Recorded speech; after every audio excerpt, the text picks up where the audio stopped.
താൻ രാജ്യസന്നദ്ധത അറിയിച്ചു എന്ന തരത്തിൽ മാധ്യമങ്ങളിലും സോഷ്യൽ മീഡിയയിലും പ്രചരിക്കുന്ന വാർത്തകൾ വ്യാജമാണെന്ന് വ്യക്തമാക്കിക്കൊണ്ട് സുരേഷ് ഗോപി രംഗത്തെത്തിയിരിക്കുകയാണ്. തനിക്കെതിരെ ഉയരുന്ന ഇത്തരം പ്രചാരണങ്ങളോട് തികച്ചും പരിഹാസത്തോടെയാണ് അദ്ദേഹം പ്രതികരിച്ചിരിക്കുന്നത്. തന്റെ രാജ്യവാർത്തകളോട് പ്രതികരിച്ചുകൊണ്ട് സുരേഷ് ഗോപി പങ്കുവച്ച വാക്കുകൾ ഇങ്ങനെയാണ്.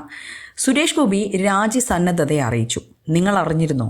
ഞാൻ മാത്രം അറിഞ്ഞില്ല കേട്ടോ എന്ന് അദ്ദേഹം പരിഹാസപൂർവ്വമാണ് കുറിച്ചത്. വ്യാജ വാർത്തകൾക്കെതിരെ സത്യം എന്താണെന്നറിയാൻ ഒരൊറ്റ ക്ലിക്ക് മാത്രം മതിയെന്നും അതുകൊണ്ട് ഇത്തരം സിനിമാ കഥകൾ വിശ്വസിച്ച് ആരും സമയം കളയരുതെന്നും അദ്ദേഹം പൊതുജനങ്ങളോട് അഭ്യർത്ഥിച്ചു. വ്യാജ വാർത്തകൾ ചമയ്ക്കുന്നവരോടായി അത് ശരിയല്ല, ഇനിയെങ്കിലും മാറ്റണം എന്നും അദ്ദേഹം തന്റെ കുറിപ്പിലൂടെ ഓർമ്മിപ്പിച്ചു. തന്റെ പേരിൽ ഇറങ്ങുന്ന ഇത്തരം അടിസ്ഥാനരഹിതമായ വാർത്തകൾക്കെതിരെ ശക്തമായ ഭാഷയിലാണ് അദ്ദേഹം മറുപടി നൽകിയിരിക്കുന്നത്. ഇതോടെ കഴിഞ്ഞ കുറച്ചു സമയങ്ങളായി പ്രചരിച്ചിരുന്ന രാജ്യവാർത്തകൾക്കാണ് വിരാമം കുറിച്ചിരിക്കുന്നത്. ന്യൂസ് ഡെസ്ക് വിസ്മയ ന്യൂസ്.